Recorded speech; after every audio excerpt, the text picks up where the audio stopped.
J'ai abordé, si vous voulez, trois chapitres là-dedans. D'abord avec ce qui reste de l'Empire, puis ensuite Poutine, et puis enfin ce qu'il va advenir de cette société russe dans les années, dans les décennies qui s'annoncent et qui viennent.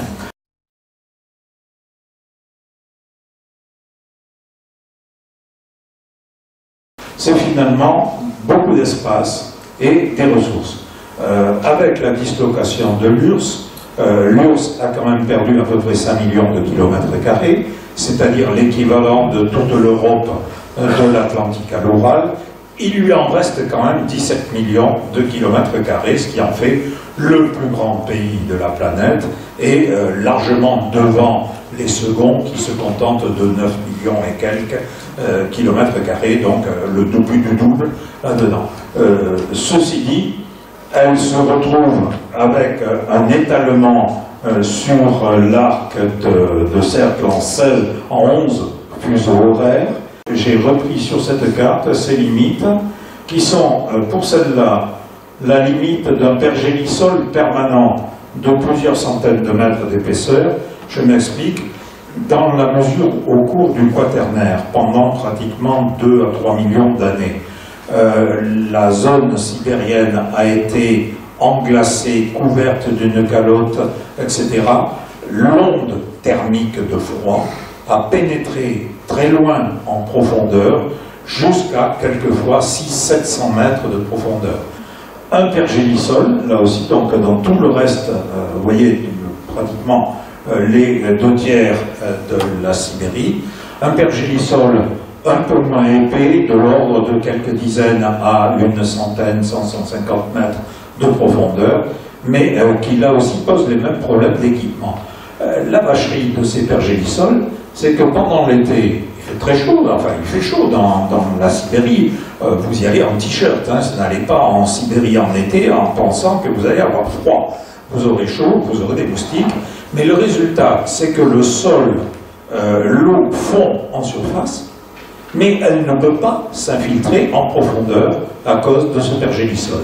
Et donc ça donne une gadoue épouvantable, si vous voulez, dans ces territoires, ce qui met à mal toutes les procédures d'équipement. Et d'un autre côté, quand on veut installer des bâtiments ou autres, pour éviter que les choses, au moment du dégel, ne se déséquilibrent, les structures d'habitation, tout ce qu'on a pu faire, il faut enfoncer des piliers au moins juste dans le pergélisol, c'est-à-dire à peu près à 5, 7, 10 mètres de profondeur, et surtout isoler ces piliers en les refroidissant pour éviter qu'ils ne se mettent à faire fondre la glace autour d'eux et qu'ils entraînent l'écroulement des structures qu'on bâtit dessus. Donc vous voyez, un avantage, 17 millions de kilomètres carrés, mais finalement là-dedans, bien peu de superficie véritablement aisée à exploiter, à utiliser.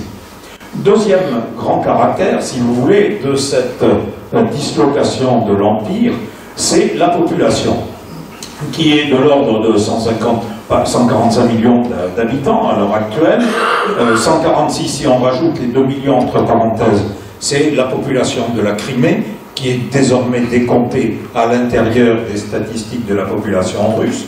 Mais vous voyez, 146 millions, c'est quelque chose qui met la Russie désormais très loin derrière les États-Unis, alors que jusqu'en 90, il y avait à peu près la parité en termes de population. Sa population s'est trouvée pratiquement divisée par 2. Hein. Et elle est ici à peine la moitié de la population de l'Union européenne, des anciens pays de l'Europe de l'Ouest, et évidemment, elle est à 1/10 de la population chinoise ou de la population indienne. La grande puissance qui avait, par sa surface et sa population, une position privilégiée dans les classements, se trouve désormais très déclassée. Enfin, pour son PIB, 1450 milliards de dollars, ça peut paraître énorme, c'est à peine la moitié de la valeur du PIB de la France. Et alors surtout par rapport aux États-Unis, on est à 7,5%, très loin de la puissance économique des États-Unis. Alors, il reste quand même des éléments de puissance qui sont incontournables. En accord avec les pays qui accédaient nouvellement à l'indépendance, notamment l'Ukraine, qui était le plus gros morceau, c'est la Russie qui a récupéré le siège permanent au Conseil de sécurité, le siège permanent au Conseil de sécurité, et qui dispose d'un droit de veto. Elle fait donc, de ce fait, partie des 5 puissances qui peuvent bloquer complètement toute prise de décision au sein des Nations Unies. Elle dispose en outre d'un armement nucléaire qui est équivalent à celui des États-Unis. À peu près 7000 têtes d'ogives, 7000 ogives nucléaires, dont, et c'est à peu près à égalité avec les États-Unis, 1700 têtes qui peuvent être installées sur des ICBM, c'est-à-dire ces missiles à très longue portée, 12-15 000 km de distance, et sur lequel on peut embarquer des têtes multiples, c'est-à-dire avoir dans ces fusées une trentaine, jusqu'à une trentaine de têtes nucléaires autonomes, quand la tête se disperse, et qui sont, avec les dernières fusées que les Russes viennent de mettre en service, et que les Occidentaux ont baptisé du nom de Satan, Satan 2, on voit ce qui se passe, ils ont la capacité à rayer de la carte une superficie équivalente à celle du Texas. Il y en avait plus de 18 000 dans chacun des pays, donc vous voyez, ça a bien baissé, et surtout, s'il reste des têtes nucléaires tactiques, utilisables sur le terrain, les têtes à très longue portée, qui sont l'élément essentiel de la dissuasion, ont fortement diminué. Enfin, il ne faut pas l'oublier, la Russie dispose d'un réseau de relations internationales qui reste non négligeable. Je n'ai repris que les deux. La participation à l'organisation de coopération de Shanghai, qui a été montée à l'initiative de la Russie et de la Chine, et qui englobe toutes les anciennes républiques de l'Asie centrale, mais qui englobe aussi des tas d'autres partenaires. Et puis l'organisation des BRICS, c'est-à-dire de ces 5 pays, si vous voulez, le Brésil, la Russie, l'Inde, la Chine et l'Afrique du Sud, ce qui constitue un paquet non négligeable en termes de poids économique, de ressources et surtout évidemment de poids humain. Puisque sur la carte que vous voyez là, pratiquement toute l'Asie est concernée par cette organisation de coopération de Shanghai, l'OCS. Les États membres que vous voyez sont en vert, et vous voyez que participent à cette même organisation la Chine et l'Inde, c'est-à-dire 2,8 milliards habitants. Hein. Et puis, on a, au fur et à mesure du développement de cette organisation, des États qui se sont montrés intéressés, qui ont le statut d'observateur, comme la Mongolie. Et vous voyez par exemple que l'Iran fait partie de cette organisation. C'est enfin un pays extrêmement important sur un marché qui est le marché de l'armement. Alors vous avez ici les 4 premiers commerçants, si j'ose dire, d'armement sur la planète, les États-Unis, de très loin devant, aussi bien par la quantité d'armement livré que par l'éventail des pays qui sont acheteurs. Pour la Russie, quelque chose qui est un éventail un peu plus réduit, mais surtout un très gros client, qui est l'Inde. Dans le côté de ces éléments de force ou de puissance, les éléments de faiblesse qui se développent sur la Russie actuelle, c'est d'abord une démographie dans une crise extrêmement profonde.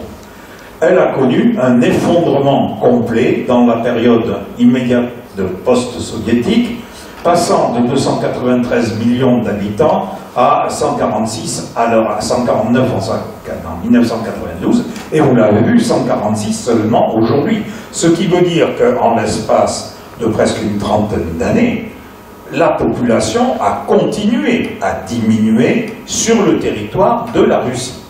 Alors, ce phénomène, si vous voulez, est lié à 3 éléments. Le premier, une redistribution de la population par des mouvements migratoires relativement important pendant la première décennie, les 90 à 2000, entre les anciennes républiques.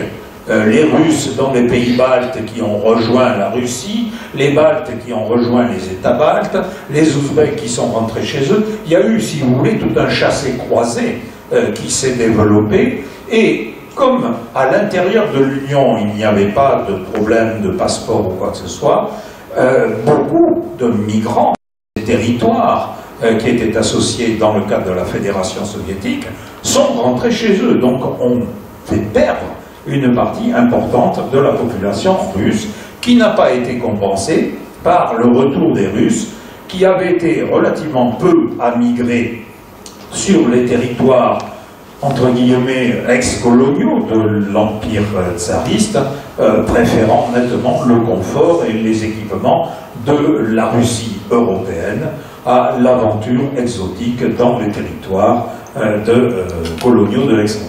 Le deuxième élément, c'est l'effondrement de la natalité.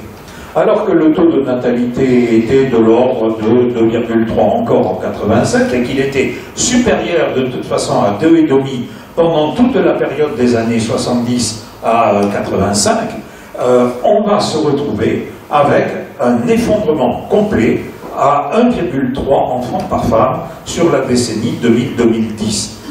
Tous les pays ex-communistes, en particulier l'Allemagne de l'Est, ont connu le même effondrement, qui a été lié à une perte de visibilité sur l'avenir. À quoi bon faire des enfants si on ne sait pas comment on va les éduquer, comment on va les élever, à la disparition d'un certain nombre d'infrastructures qui accueillaient la petite enfance et qui permettaient aux femmes d'avoir et des enfants et de s'insérer dans l'activité économique du pays. On a à l'heure actuelle une tendance depuis 2006 d'une remontée de la natalité. On est sorti du creux et à l'heure actuelle, depuis maintenant 3-4 ans, à partir de 2011, la natalité s'est stabilisée autour de 1,7 enfants par femme.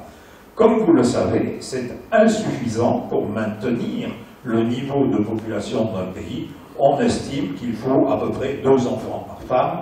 Et alors surtout le phénomène le plus catastrophique, parce que là ça a été un effet immédiat, ça a été une explosion de la mortalité. Par un nombre considérable de suicides, pratiquement 7 fois supérieur à ce que l'on avait à la même époque, dans les années 90 à 2000, en Europe occidentale.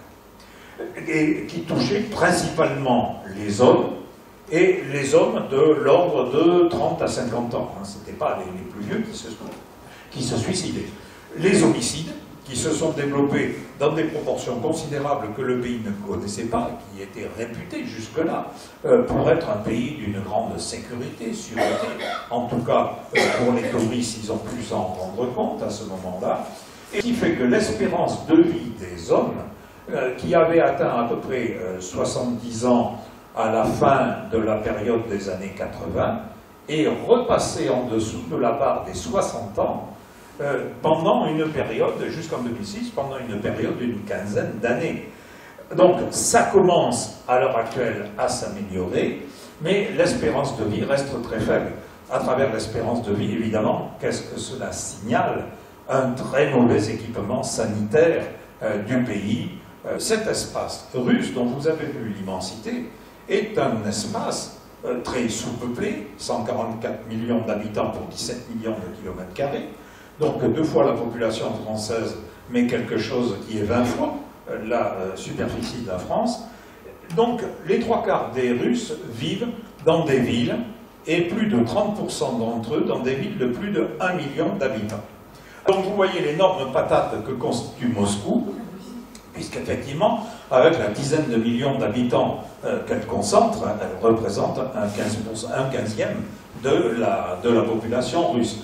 Et donc, ce que vous voyez, les petites patates qui ont tendance à émerger de loin en loin, Saint-Pétersbourg, Novosibirsk, Volgograd, correspondent à chaque fois à des villes qui s'imposent. Par contre, vous voyez que si on aborde l'espace sibérien, alors sur ce fond de carte, on le discerne difficilement, c'est tout ce qui est rose. Là, la maille n'a pas été déformée, par rapport à la superficie du pays. Mais vous voyez qu'à partir d'un moment, il n'y a plus rien. Hein. On a une population qui est une population éparse le long des lignes de communication, des voies du transsibérien, le long du littoral, vers le Primorié, avec Vladivostok, et puis quelque part vers le nord, au niveau des grands sites d'exploitation minière, comme Norilsk, par exemple, sur l'embouchure de l'Ienisseï. Donc, une population en archipel, et qui fait que la dispersion de la population et les distances à franchir entre les différents lieux, qui est considérable, fait que ce sont des facteurs de développement d'une autarcie économique. On va essayer d'assurer la subsistance des gens dans une petite région avec ce qu'on peut produire, d'où l'importance du jardin, l'importance quand on peut avoir des serres qui viennent permettre une alimentation à peu près correcte, alors que la distance ne permettrait pas, comme nous, où les camions circulent à tout va sur des distances quelquefois relativement courtes, qui permet l'approvisionnement urbain. Donc un point essentiel à prendre en compte, qui fait que dans les familles russes, l'automne, c'est le grand moment où on va faire les conserves pour pouvoir tenir pendant toute la période hivernale. Hein, et il ne faudra pas compter, vu l'état des routes, des pistes, etc., sur un approvisionnement extérieur venant de la capitale ou venant de l'étranger par les importations. C'est d'autre part une population extrêmement composite. Alors, il faut imaginer que tout ce qui est en jaune ici, c'est la plupart du temps quelque chose qui est vide, et vous avez une population qui correspond à ces notions d'archipel, et avec là-dedans une diversité, puisque au total, sur l'ensemble des républiques qui sont restées, et qui sont des républiques de la Fédération de Russie, la Russie n'est pas un État unitaire, c'est un État qui réunit des territoires, dont le plus important est ici l'énorme territoire de la République du Sakha, de la Yakoutie-Sakha, qui est très peu peuplée. On a là-dedans des populations d'origine indo-européenne, caucasienne, tout ce qui est en rose, des populations turques et des populations mongoles qui sont par ici. En termes de religion, un mélange entre le christianisme orthodoxe, l'islam chiite, l'islam sunnite, plus tout ce qui est pour les populations, notamment dans les zones de la Yakoutie, dans les zones de la Sibérie intérieure, des Évenks par exemple, un rôle important du chamanisme.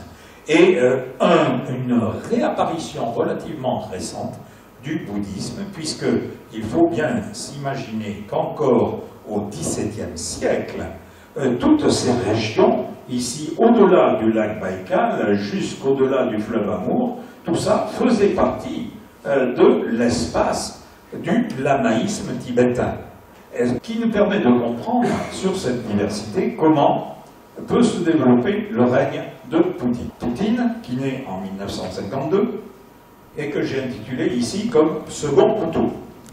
Alors, il naît en 1952 dans une famille relativement modeste et il s'engage finalement comme officier du KGB.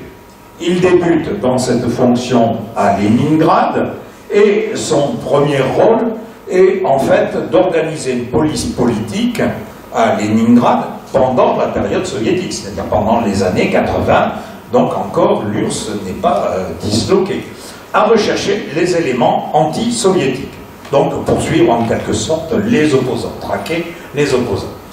Puis, étant donné les succès qu'il remporte dans cette lutte, il assure sa promotion à l'intérieur du KGB, et en 1985, il est nommé en RDA, ce qui témoigne d'une confiance importante que lui accorde le régime, puisqu'on n'envoyait à l'extérieur, même chez les pays entre guillemets frères, que des gens dont on était assuré de la fidélité.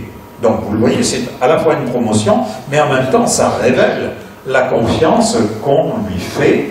Et en RDA, de 85 jusqu'à la liquidation de l'URSS, il devient responsable de l'organisation d'un réseau d'informateurs au bénéfice de l'URSS, en s'appuyant en parallèle sur des éléments de la Stasi, mais en essayant de déconnecter les sources impliquées dans les réseaux de sécurité de la RDA et les réseaux soviétiques qu'il peut arriver à maîtriser. Il va entrer en politique aussitôt après la dislocation de l'URSS à Saint-Pétersbourg. Et de 1992 à 1996, il va se retrouver dans l'équipe du maire Sobchak, dont l'équipe, à la tête de la ville de Leningrad, ex-Leningrad devenu Saint-Pétersbourg, va organiser un véritable système mafieux de gestion, notamment autour de l'immobilier. Quand l'URSS s'est disloquée, les citoyens ont reçu des boucheurs, des petits papiers en disant ben voilà, la richesse totale de l'URSS représente ça, on divise par la population qu'il y a, on vous donne un petit papier, vous avez droit à tant. L'inflation va très rapidement ruiner la valeur de ces billets, et partant du principe qu'un tien vaut mieux que deux tu l'auras, bon nombre de gens vont chercher à s'en débarrasser le plus vite possible. Et évidemment, Sobchak va, avec son équipe, racheter le maximum de boucheurs possible, devenant ainsi le véritable maître de l'essentiel du parc immobilier de Leningrad. Et pouvant, à partir de là, foutre les gens à la porte, puisqu'ils avaient vendu les bouchères, ils avaient perdu le titre de propriété, etc. Et sous prétexte de rénovation, sous prétexte d'augmentation d'un loyer qui n'avait plus rien à voir avec les loyers de l'Union soviétique, faire des opérations spéculatives absolument ahurissantes. Avec le soutien de Sobchak, il va finalement intégrer le cercle présidentiel d'Elstine.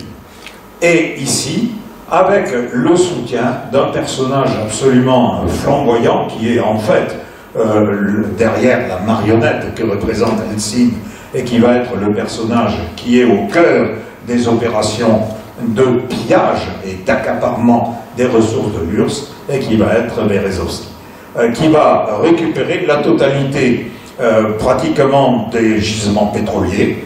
Donc c'est la grande razzia, hein, toujours avec ces histoires de bouchères. On a dit aux gens, bon, ben, vous êtes aussi propriétaire de votre usine, alors vous avez droit à 10 boulons, 3 poutrelles, etc. Et là aussi, même chose, les ouvriers se disent, bon, si on peut les négocier à bon prix. Donc vraiment, avec ces opérations, il se retrouve à la tête de pratiquement 80% du potentiel énergétique de l'URSS. Bon, et donc c'est lui qui fait des princes. Hein. Il va permettre à Eltsine de quitter Saint-Pétersbourg et il va rentrer comme conseiller dans le cercle présidentiel d'Eltsine en 1996. C'est un poste qu'il va occuper jusqu'en mars 1999 et il va s'attirer la reconnaissance d'Eltsine grâce à une opération où il va commencer là aussi à réaliser des tours que lui ont appris les gens au sein du KGB. Le président Eltsine, pour le remercier, le nomme chef du gouvernement. Et le voilà donc désormais chef du gouvernement de Russie. Et c'est à ce moment-là, en cette position, qu'il va engager la deuxième guerre de Tchétchénie, suite à un attentat à Moscou, dont on n'est pas du tout assuré qu'il ait été réalisé par les Tchétchènes. Il y a beaucoup de pistes qui pourraient conduire à ce que ce soit une opération du KGB, mais ça fait quand même un paquet de morts, presque 400 tués dans l'attentat, contre l'avis des militaires, qui avaient déjà, sur la première guerre avec les Tchétchènes, s'étaient rendu compte que c'était, comme pour le Vietnam, une guerre ingagnable, comme l'Afghanistan. Poutine va virer les généraux qui sont hostiles et va assurer la promotion de ceux qui acceptent de s'engager avec lui dans cette histoire. Donc, deuxième élément important, après les manipulations de Poutine, l'appui sur l'armée en fonçant, en essayant d'exciter le nationalisme des populations russes et le chauvinisme des populations russes.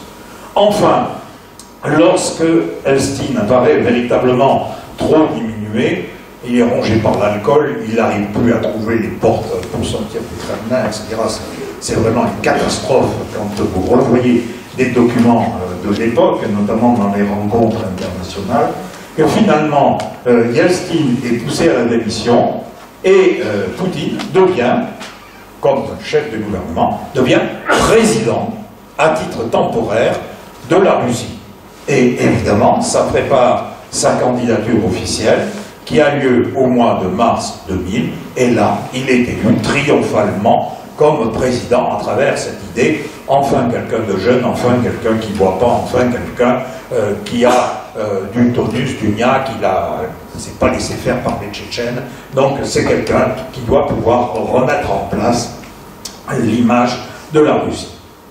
D'où cette deuxième étape que j'ai appelée Poutine encore et encore, puisqu'il va s'organiser pour se maintenir au pouvoir.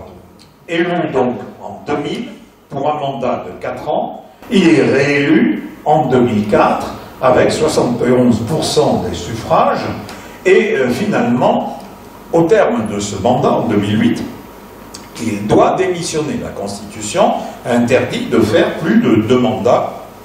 Vous retrouvez un décalque là du système américain, 2 mandats de 4 ans, et puis après c'est fini, on va faire des conférences. Et il redevient président en 2012, au bout d'un premier mandat de Medvedev, qui aurait pu rester effectivement 4 ans de plus. Medvedev se retire et Poutine est de nouveau candidat. Mais avec une astuce qui fait que, avant 2012, la date des élections, en 2011, il a, avec l'aide de Medvedev, proclamé une révision constitutionnelle qui porte le mandat à 6 ans. Donc il peut faire 2 fois 6 ans maintenant. Donc si vous voulez, du coup, réélu en 2012, il est en place jusqu'en 2018, jusqu'au mois de mars, en train de préparer à l'heure actuelle sa candidature, non pas à travers un appareil de parti, mais à travers l'image de lui qu'il diffuse dans les médias russes, où on voit Poutine, Superman, torse nu, vous en verrez un exemple, enfin, tirer sur les tigres, chevaucher un ours, Poutine, à mon avis, doit être en train d'expliquer à Shoigu qui vient d'attraper un oligarque gros comme ça, dans sa nasse de la lutte anticorruption. Mais enfin, voilà, par contre, les images courantes dont la télé et les journaux abreuvent les Russes depuis maintenant près de 6 mois. Donc, Poutine peut être, du coup, président de la Russie jusqu'en 2024. On n'en a pas fini avec lui. Et il suffirait qu'il refasse une petite entourloupe, si Medvedev est encore en place, ça c'est moins assuré, pour qu'on l'ait encore au début des années 2030. Donc peut-être que nos petits-enfants arriveront à le voir disparaître de la scène politique. On opère la même permutation à la tête du parti Russie Unie. Russie Unie est en fait une organisation politique qui s'est créée après la première élection de Poutine en 2001-2002, en réunissant 5 formations qui vont fusionner. Alors c'était des formations à tendance nationaliste, libérale, au point de vue économique, etc., et qui vont accepter de se dissoudre dans un vaste mouvement qui va être Russie Unie. Et ce mouvement Russie Unie a finalement très peu d'opposants internes dans le pays. Il reste un croupion du Parti communiste, il y a un croupion qui est un parti ultranationaliste et fascisant, ils n'hésitent pas à ressortir les svastiskas du nazisme, etc. Vaguement, un parti qui se veut démocrate libéral, qui représente des clopinettes. Donc le champ est libre pour ce mouvement de Russie Unie qui semble incarner, comme le faisait le Parti communiste du temps de l'Union soviétique, qui semble incarner la volonté de la population unifiée derrière son chef. Alors, ces piliers, c'est le sabre, le goupillon et le parti. Le sabre, c'est le beau militaire que vous avez en haut, qui est dans le cadre d'une présentation d'un armement nouveau en 2015, et Shoigu, qui est ministre de la Défense, c'est un général qui a été nommé à ce poste en 2012, au moment de l'élection de Poutine. Donc c'est un militaire en qui Poutine a la totale confiance, qui a fait partie, en particulier, de ce groupe des généraux qui ont accepté de le soutenir en 1999 dans la deuxième guerre de Tchétchénie. Donc c'est quelqu'un qui ne lui refuse absolument rien. Le deuxième élément, c'est l'Église, le goupillon, l'Église orthodoxe. Et là, Poutine est bien conscient qu'il y a eu pendant la période soviétique un tel déficit de morale, un tel déficit d'espérance. Et il va s'employer à faire quelque chose d'invraisemblable, qui était impensable 10 ans auparavant, réunifier l'Église russe orthodoxe. Car au moment de la révolution russe, très vite, en 1924, l'Église orthodoxe doit choisir de s'aligner sur les positions politiques du Parti communiste, un peu comme en France pendant la Révolution française. Et une autre partie du clergé qui va refuser cette soumission aux politiques. Et donc qui va aller s'installer hors frontières de l'URSS, regrouper les émigrés, qui étaient pour l'essentiel des Russes blancs, et il y a donc un patriarcat orthodoxe extérieur et un patriarcat orthodoxe intérieur à la Russie. Et Poutine va travailler pendant près de 4 ans à essayer d'organiser un synode qui finalement va se tenir en 2007 et va marquer le rapprochement entre les deux patriarcats, le patriarcat extérieur faisant obédience au patriarcat intérieur qui lui-même est dégagé de la tutelle puisqu'il n'y a plus de parti communiste. Cette réunification a été une telle opération réussie pour Poutine qu'il y a quelques mois, au début de cette année, on a fêté en grande pompe et par une messe où a assisté Poutine aux 10 ans de la ratification de ce synode de rapprochement. Il va en organiser un pouvoir vertical à partir de là. En 2004, première opération, au moment de sa réélection, et fort de la légitimité que lui donne ce renouvellement de mandat, il décide de changer les règles du jeu pour les gouverneurs des provinces.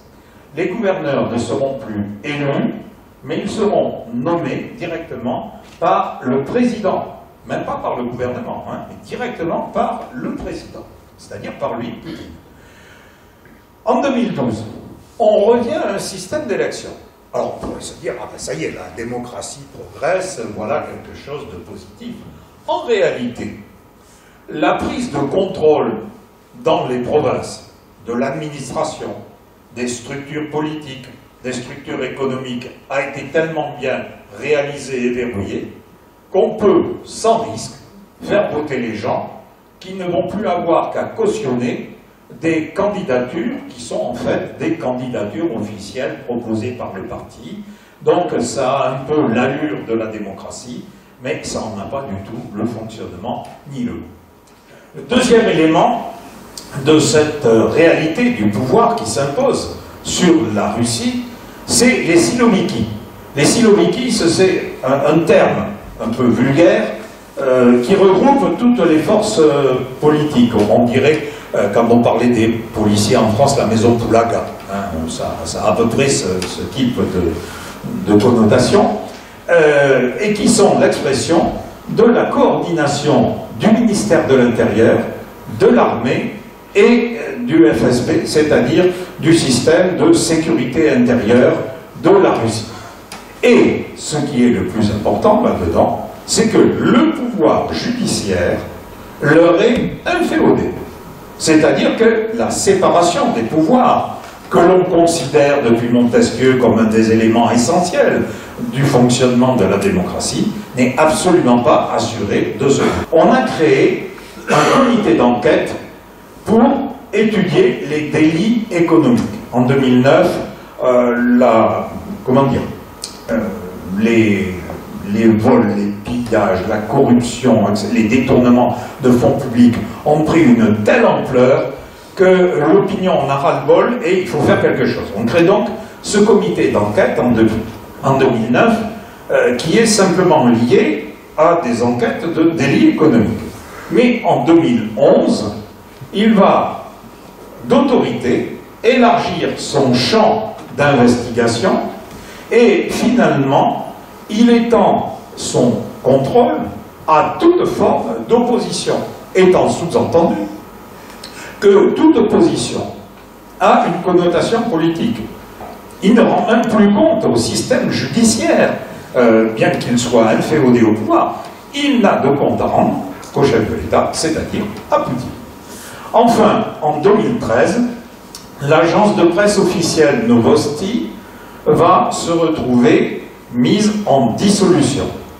Poutine lui reproche de ne pas soutenir suffisamment les démarches qu'il entreprend, les mesures qu'il fait adopter, et il crée un nouvel organisme, Rossia Segodnia, qui est l'organisme officiel de la Russie, qui aurait un peu le statut de l'agence France-Presse.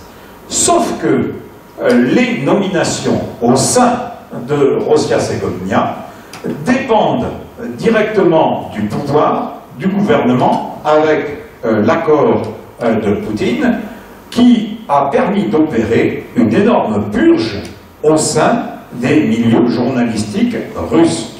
Et donc, à l'heure actuelle, pour pouvoir assurer la propagande extérieure de la Russie, que Poutine trouvait beaucoup trop faible, il va développer des médias spécifiques sur le modèle de la Voix de l'Amérique ou US Today. Vous avez à l'heure actuelle en français Russia Today, vous avez Sputnik en français, mais qui est aussi édité en plusieurs langues. Bref, un interventionnisme dans l'arène internationale par ces médias qui sont directement pilotés en prise sur le Kremlin ou le gouvernement. Alors 83%, c'est quoi? Eh ben, c'est le pourcentage de voix qu'a obtenu Poutine au moment de sa réélection. Donc quels sont les trois piliers de ces 83%? Il y a quand même trois choses qu'il faut prendre en compte. Premier aspect, un redressement économique réel après la catastrophe qu'ont été les années Yeltsin. Les années Yeltsin, c'est la course à l'échalote. C'est tout ce que tu peux voler le plus vite possible, prends-le, t'en rendras compte à personne. Donc un pillage, un effondrement complet, une dislocation des infrastructures de circulation, des infrastructures scolaires, médicales, etc., avec l'impact que vous avez eu sur la population. Le résultat, c'est qu'en remettant un petit peu d'ordre à l'intérieur de l'économie, il va y avoir un redressement qui va s'opérer et qui assure, vaille que vaille, l'émergence d'une classe moyenne en Russie, d'une population éduquée, plutôt urbaine, et plutôt dans la tranche des 20-40 ans. Le deuxième élément, c'est une lutte contre le pillage et la corruption, mais attention, pas de n'importe qui. Des oligarques qui se sont servis pendant la période d'Elstine. Alors là, oui, effectivement, on fait le ménage. Et Poutine va leur faire rendre gorge, va récupérer le pétrole, le gaz, les métaux comme le nickel, etc. Mais en mettant à la tête de ces groupes des gens qui lui sont inféodés ou qui restent dans son champ d'obédience ou qui sont de bons techniciens mais qui ont décidé de ne pas peser sur le plan politique. Ils gagnent des sous et ça leur suffit. La fin des humiliations. L'URSS, dans les années 90, est la risée des autres pays. Pensez à Trump et à l'image que ça donne des États-Unis. Mais alors là, c'est vraiment la catastrophe. Et puis surtout, la totalité des institutions étant désorganisées, l'armée russe, elle fait plus peur. Elle a beau avoir des armes nucléaires, elle a beau avoir des sous-marins, c'est plus entretenu, ça rouille dans des ports, et en quelque sorte, ce sont plus des bombes à retardement pour la Russie que de véritables menaces pour leurs adversaires. Donc, en rétablissant l'image internationale de la Russie, Poutine a là un socle important d'audience à l'intérieur du pays. Je prie que deux dates qui me me paraissent emblématiques, mais on pourrait en avoir d'autres, comme par exemple la création de l'Organisation de coopération de Shanghai, mais c'est l'obtention des JO d'hiver à Sochi, même s'il l'a largement arrosé pour les avoir. Après tout, c'est pas le premier, les Jeux Olympiques à Atlanta ont été arrosés par Coca-Cola. Et surtout, l'intervention en Syrie, dans quelque chose qui est une galère dans laquelle on n'arrive pas à savoir qui veut faire quoi, où est la ligne rouge, les bombardements chimiques, qui intervient, la France y va toute seule, pourquoi les États-Unis reculent, et puis contre qui on se bat, Daesh, et puis contre Al-Qaïda, et puis où est l'armée syrienne libre, etc. Il n'y va pas avec le dos de la cuillère, il intervient, et à partir de là, affirmant ouvertement son soutien à Assad, il est à l'heure actuelle en mesure, sinon le maître de la situation, mais il est en mesure de faire entendre une position russe sur le dossier syrien. Le redressement du niveau de vie de la population. Alors, vous avez ici sur ce graphique, par rapport à une base 100 du niveau de vie en 91, au moment de la dislocation de l'URSS, vous voyez l'écroulement extrêmement rapide pendant 2 ans, qui tombe à 40% de l'indice. On continue à chuter jusqu'aux environs de 27% avec les niveaux de salaire. Et à l'heure actuelle, on est remonté. La courbe s'arrête ici en 2009. Mais depuis 8 ans, ça a continué à progresser. Et aujourd'hui, en 2016, dernier chiffre que j'ai pu trouver, j'ai arrondi, on est par tête de Russes à 23 000 $ en PPA, parité de pouvoir d'achat, c'est-à-dire pas en dollars, comment dire, échangeables sur les marchés étrangers, mais le pouvoir d'achat réel que vous permet d'obtenir cette valeur sur le territoire. À titre de référence, la France est pratiquement au double de cette valeur. Mais par contre, ce que vous voyez, c'est que c'est un triplement par rapport à la période de Yeltsin. Le financement du niveau de vie des Russes dépend essentiellement des recettes de l'État, notamment du cours des hydrocarbures, le gaz, le pétrole, qui génèrent de violentes secousses dans l'économie du pays. À l'heure actuelle, on constate que s'il y a eu une reprise à partir de 2010-2011, elle reste modeste et surtout extraordinairement déséquilibrée. En 2017, il y a 20 millions de pauvres en détermination absolue. Pour arriver à atteindre ce seuil de pauvreté et le dépasser, ben, il faut 2 salaires. Ou il faut un salaire plus un salaire noir. Mais pour les retraités, ben, c'est des petits jobs, c'est vendre ce qu'on a ramassé dans le jardin, vendre les bijoux de famille. Une source de tension à l'heure actuelle extrêmement violente à l'intérieur de la Russie. Si l'on l'envisage du point de vue de l'État, Poutine a réalisé effectivement un redressement complet des finances. Le budget 2017 prévoit un déficit de moins de 3%. Selon les normes, il est totalement dans les normes de l'intégration dans l'UE, pas plus de 3% de déficit du public. Et de toute façon, ce déficit vient d'être creusé pour l'année 2017 par une hausse des dépenses sociales. À votre avis, pourquoi? Parce qu'en 2018, il y a des élections présidentielles. Donc il ne s'agit pas de laisser le bon peuple dans la déshérence. On va lui augmenter la part de carotte auquel il aura droit, et comme ça, il votera bien. Donc ça, c'est le premier élément à prendre en compte. Deuxième élément, à la différence de la France et de la plupart des pays occidentaux, la dette publique est très faible. 19% du PIB, en France, elle dépasse plus de 80%, et dans un pays comme le Japon, elle est pratiquement de l'ordre de 100% du PIB et bien au-delà. Le pays dispose de réserves de change qui lui permettraient de tenir 11 mois d'importation sur la valeur qu'on avait au mois d'avril de cette année. Donc une aisance financière du pays qui fait qu'il peut effectivement donner quelques miettes à la population. Surtout, la Russie s'est lancée comme d'autres pays dans la constitution d'un fonds souverain, donc des investissements publics dans des entreprises, dans des ressources économiques de par le monde, et qui fait qu'il contrôle à l'heure actuelle 90 milliards de dollars d'actifs dans ce fonds, ce qui représente à peu près 6% de l'équivalent de son PIB. C'est loin d'être négligeable. Enfin, la balance commerciale est excédentaire, mais ça ne vous étonnera pas, vu l'importance des exportations d'hydrocarbures, de métaux rares, etc. Les 3% du PIB que ça alimente se font avec ces exportations. Mais avec un hic, c'est que les recettes sont ici soumises au yo-yo des cours internationaux, et donc ça incite la Russie à développer des partenariats, liaison entre la Russie et l'Iran, qui est en train de se nouer, avec en perspective la possibilité, à travers l'Azerbaïdjan, de développer une évacuation de pétrole et de gaz à travers le territoire de l'Iran jusque sur l'océan Indien, où l'Iran vient d'inaugurer, il y a 3 jours, vous l'avez peut-être vu, avec Rouhani, un port en eau profonde sur l'océan Indien, alors que jusqu'à maintenant, tous les ports en eau profonde de l'Iran sont situés dans le golfe Persique, c'est-à-dire dans une zone conflictuellement très dangereuse. Quant à la restauration de la fierté nationale, elle est passée par le maintien d'une influence sur l'étranger proche. Alors, ce concept d'étranger proche, pour les Russes, c'est les anciens territoires qui appartenaient à l'URSS.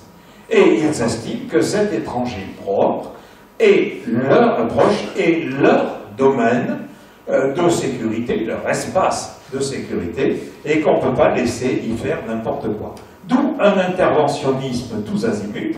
En Géorgie, en 2008, pour soutenir les rébellions de l'Ossétie du Sud, puisque l'Ossétie du Nord est encore intégrée à la Fédération de Russie, avec l'Abkhazie, qui contrôle une bonne partie du littoral de la mer Noire, et donc se voit priver la Géorgie. L'intervention en Ukraine, en 2006-2009, au moment des premières ébauches de la révolution dite orange, puis dans le conflit gazier, avec l'idée qu'il faut trouver une solution alternative, ne plus laisser passer le gaz par le territoire de l'Ukraine, parce qu'il y a là un moyen de pression. En cas de désaccord avec la Russie, ils ferment les vannes, et c'est les Occidentaux qui n'ont plus de gaz, notamment l'Allemagne qui dépend à 90% de ses approvisionnements en gaz naturel des approvisionnements russes. En 2014, c'est le conflit du Donbass avec la sécession de régions de Donetsk et de Lugansk, et qui se traduit aussitôt après par l'annexion de la Crimée. Oui, mais la Crimée faisait partie de la Russie jusqu'au début des années 50. C'est Khrouchtchev, pour essayer de se faire pardonner les hécatombes qu'il a produites en Ukraine dans la grande famine des années 30, qui essaye de se dédouaner en leur faisant un cadeau qui lui coûte pas cher, puisque c'était le territoire des Tatars, et où de toute façon, puisque l'Ukraine à cette époque est encore au sein de l'URSS, la base de ces bateaux, la grande base navale de Sébastopol n'est pas menacée, ça reste sur le territoire de l'URSS.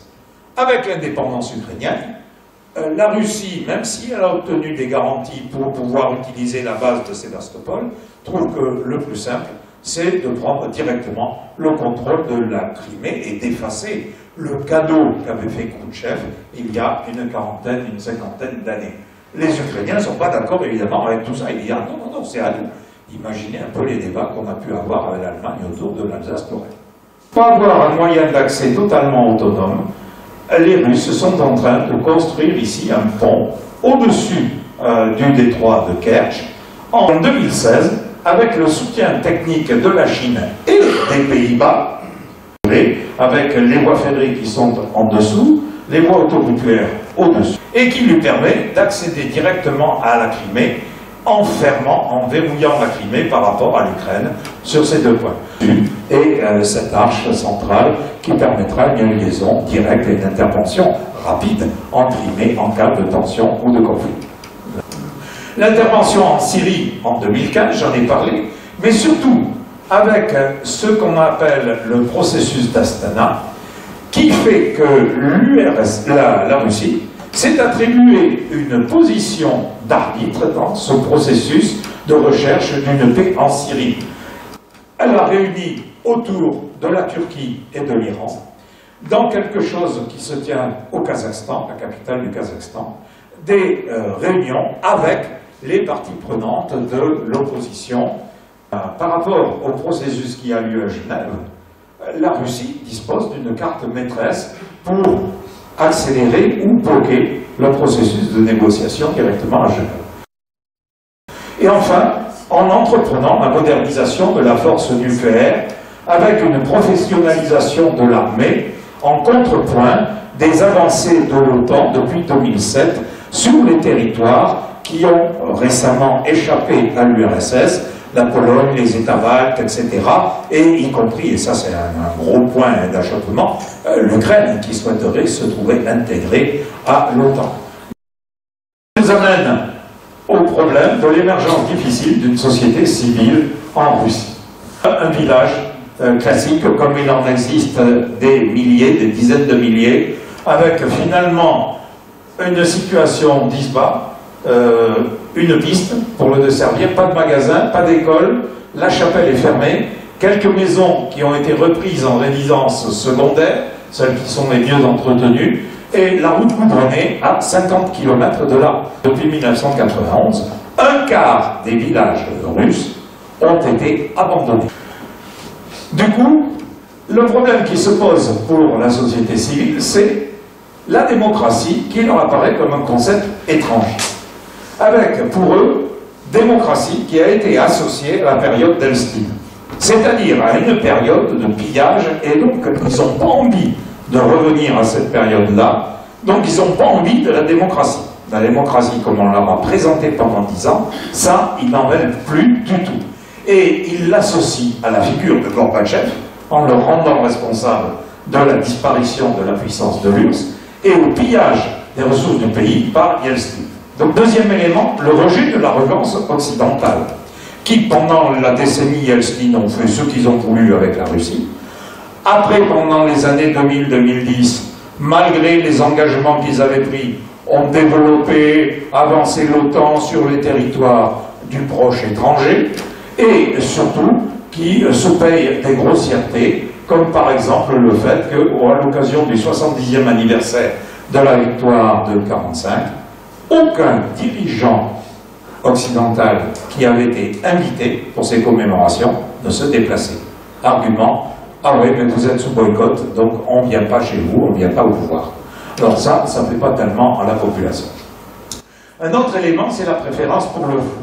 Là, je reprends la formule d'Annie Mendras, qui est une des spécialistes françaises de l'étude de la société russe. Alors cette préférence pour le flou, c'est en gros, bon, il y a la loi, mais tout ce qu'on peut arranger entre nous, c'est beaucoup mieux, c'est beaucoup plus efficace. Donc, en gros, si avec un fonctionnaire, on n'a pas eu de place pour son enfant dans la crèche, si on arrive à lui graisser un peu la patte, peut-être qu'il va finir par trouver une place qui va se dégager. Le grand-père est malade, on manque de médicaments, peut-être qu'on pourrait trouver un arrangement. Mais c'est valable aussi dans l'autre sens. Moi je fais au mieux pour vous administrer, vous pensez à me soutenir aux prochaines élections, etc. Vous me renvoyez l'ascenseur. Donc des zones de petits compromis qui valent mieux que de faire appel à la loi, avec tous les soucis qu'on va avoir, faire un procès, avancer des preuves, etc. Donc on s'arrange. Et enfin, le fonctionnement du pays en archipel qui favorise la formation de fiefs. Alors, le plus beau, dans les exemples que je peux vous donner, c'est celui d'Abramovich, qui est un des multimilliardaires, hein, pas millionnaire, un multimilliardaire, qui est le propriétaire d'un club de foot en Angleterre, je crois que c'est celui de Chelsea, qui vit l'essentiel, qui passe l'essentiel de sa vie à Londres, et qui s'est fait élire chez les Tchouktches. Donc tout à fait à la pointe nord extrême est de la Sibérie. Il y a à peu près 15 à 20 000 habitants, éleveurs de rennes, qui vivent avec les régimes traditionnels. Et sa fortune lui a permis évidemment d'offrir des écoles, le chauffage, etc. Les Tchouktches sont très contents. Il faut que vous restiez chez nous, on vous aime bien, etc. Donc il a accepté de se porter président du Parlement Tchouktche jusqu'en 2013. Puis là, il a trouvé que le club de foot anglais et sa vie en Angleterre valaient mieux quand même que, même s'il faisait que des séjours rapides chez les Tchouktches, il a laissé tomber. Alors la grande inconnue, c'est comment se comporte la société civile. Le problème, c'est un autre terme, un de mes copains à l'ENS, Berelovitch, qui a baptisé la Russie de démocratie contemplative. En gros, on a le droit de vote, c'est très bien, mais en fait, on n'y connaît pas grand-chose.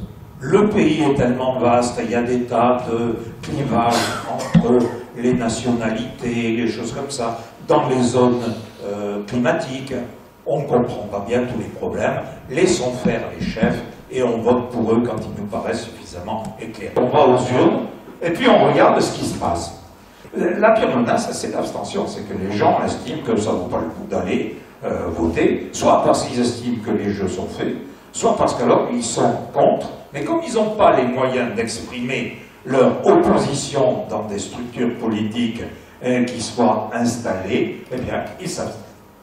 Avec l'effondrement de l'URSS, il y a eu une période d'effervescence, de bouillonnement pendant une dizaine, une quinzaine d'années, où on a vu se former des tas d'associations, de groupes, etc.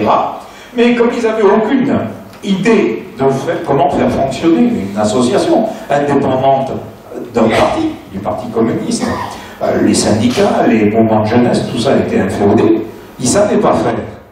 Et les Occidentaux ont trouvé que c'était très bien comme porte d'entrée.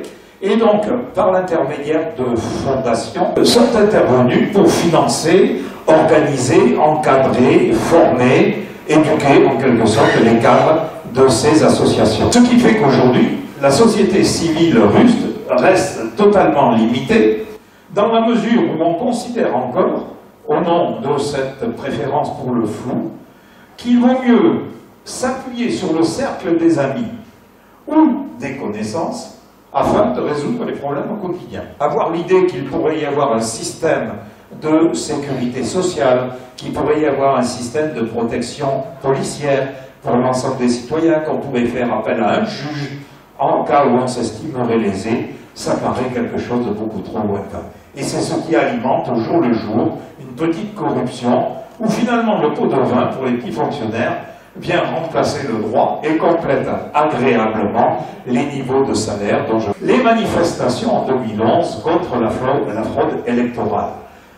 2012, c'est l'élection présidentielle. 2011, il y a eu des législatives. Les bourrages d'urnes, les urnes qui ne sont jamais arrivées au centre de dépouillement, des choses comme ça, a été tellement grossier et catastrophique qu'on va avoir des manifestations. Certes, c'est quelque chose qui a lieu à Moscou, c'est-à-dire là où il y a l'ébauche d'une classe moyenne. Mais quand même, ça fait du monde. Le résultat, c'est que les porteurs d'une opposition, Nemtsov, Navalny, la journaliste Politkovskaya, vont devenir des cibles du pouvoir. C'est des emmerdeurs, en mettant sur le tapis des choses qui ne font pas plaisir au pouvoir, qui ne font pas plaisir à Poutine, eh bien c'est très simple, on les liquide. Et Nemtsov, en 2015, va se faire assassiner à quelques centaines de mètres du Kremlin. Alors on a arrêté théoriquement le responsable, celui qui a tiré, c'est un Tchétchène, il est commanditaire du crime, on n'est pas allé chercher plus loin. La conséquence, c'est une mise en effervescence de la société. Alors ça a démarré quand même déjà en 2005, les premières grandes manifestations nationales sur tout le territoire, lorsque le gouvernement a essayé d'imposer la monétarisation des prestations sociales. C'est-à-dire, vous n'allez plus à l'hôpital gratuitement, vous n'allez plus à l'école gratuitement, on vous donne un peu d'argent, et ensuite, tout est payant. Alors ça a commencé par une manifestation de vieux militaires retraités dans les bus, qui avaient la gratuité du transport, et à qui on a demandé de payer des tickets. On va passer un deal avec les associations. Si vous acceptez de vous engager sur des secteurs utiles à la société, et que vous ne vous mêliez pas de politique, on vous finance, on vous soutient, on vous fournit des cartes, etc. Et si vous vous occupez de politique ou autre, là, à ce moment-là, non, ça ne marche pas. Deuxième volet, les lois de 2012 et de 2014 sur les ONG. Oui, mais ces ONG, elles sont antiquinantes parce qu'elles mettent sur le tapis des tas de choses, des annonces de corruption, atteinte à l'environnement. Des associations ont dit, bon, on va se débrouiller avec l'argent qu'on va pouvoir lever sur le pays. Le gouvernement a vu que ça pouvait court-circuiter sa mesure. Et donc, en 2014, c'est purement et simplement le ministère de la Justice qui décide qui est une organisation acceptable et qui est une organisation dépendante de l'étranger. Même s'ils n'ont plus de financement en provenance de l'étranger. Mais comme ils ont été créés avec cet argent de l'étranger, ils sont donc suspects. Du coup, les associations cherchent à contourner ça en investissant les réseaux sociaux. Et là, elles essaient d'organiser des mobilisations directes à partir de l'Internet, même si l'Internet est très surveillé. C'est ainsi qu'en 2015, après l'assassinat de Nemtsov, il y a pu y avoir des manifestations extrêmement importantes, et en 2017, des manifestations gigantesques contre la corruption. Alors, gigantesques dans les grandes villes, hein. Mais on en a vu aussi pour la première fois, chose étonnante, dans des villes de 2 ou 3 000 habitants, qui avaient voté à 95% pour Poutine, par exemple en Géorgie.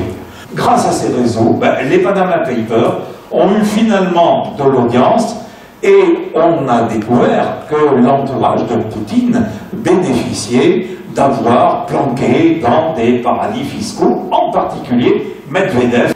En avril, Poutine a admis publiquement la réalité de ces informations. Il ne pouvait évidemment pas les nier, il y avait des preuves qui étaient là, mais il a précisé que, en fait, tout ça, c'était parfaitement légal. Pour dénoncer Medvedev, qui montait des associations philanthropiques, etc., qui construisent des palais pour lui et qui sont pour la solidarité avec l'enfance malheureuse, des choses comme ça n'a aucun rapport, et il a détourné des fonds. Et est apparue une légende sur Internet qu'il avait fait construire dans son palais en bordure de la mer Noire un véritable palais en marbre pour abriter les canards. Donc le canard est devenu le symbole de la honte pour Medvedev. Et donc, sachez que Medvedev est aussi, à l'heure actuelle, propriétaire d'un vignoble en Toscane et propriétaire de 5 ou 6 châteaux. Illusion dangereuse. Pas les liaisons dangereuses, mais que l'on peut avoir. D'abord la nôtre, l'illusion occidentale d'une Russie qui pourrait être contrôlée par des sanctions qui amèneraient finalement en récipiscence, et l'apport qu'on peut faire aux démocrates. Sauf que derrière l'étiquette de démocrate se cachent des gens qui peuvent être d'anciens barons pillards de Helstine qui essayent de se refaire une virginité dans le domaine politique. Autant Gorbatchev envisageait de s'intégrer à l'Union européenne en parlant de maison commune, autant pour Poutine, il en a rien à fiche de l'Europe occidentale. Pour lui, c'est pipeau. L'Europe, ce n'est qu'un pion de la stratégie américaine, et que ce qu'on cherche, c'est à faire avancer le plus possible l'Union européenne, l'OTAN, etc., sur des terres qu'il estime comme étant des terres historiques de la Russie. Que par le boycott, ils sont obligés de se tourner vers autre chose pour leurs approvisionnements, mais aussi pour écouler leurs marchandises. Et ils préfèrent miser sur l'alliance qui est scellée avec la Chine et qu'il est en train de développer avec l'Inde. Les marchés de l'Inde et de la Chine sont à des tailles infiniment plus porteuses que ce que constitue le marché européen.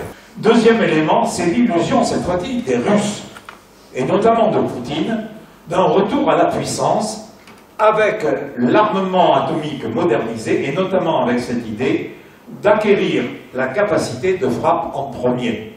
C'est que dans l'équilibre de la terreur et de la dissuasion, c'est si vous jouez au con, on peut vous détruire. Donc personne n'a intérêt à commencer parce que personne ne peut être assuré de s'en tirer à bon compte. Si on revient à cette idée que celui qui tire le premier peut détruire de telle façon le second, qu'il n'y aura pas de riposte à la mesure de ce que l'on lui a infligé comme dégâts, redevient quelque chose d'extrêmement dangereux. Enfin, l'illusion poutinienne d'une réélection triomphale. Il a annoncé ouvertement que s'il partait aux élections, ça serait pour 70-70. 70% de participation, donc pas beaucoup d'abstention, et 70% au moins de suffrage, ce qui veut dire que les Russes, effectivement, sont très désabusés de la façon dont le système Poutine fonctionne aujourd'hui. C'est fini.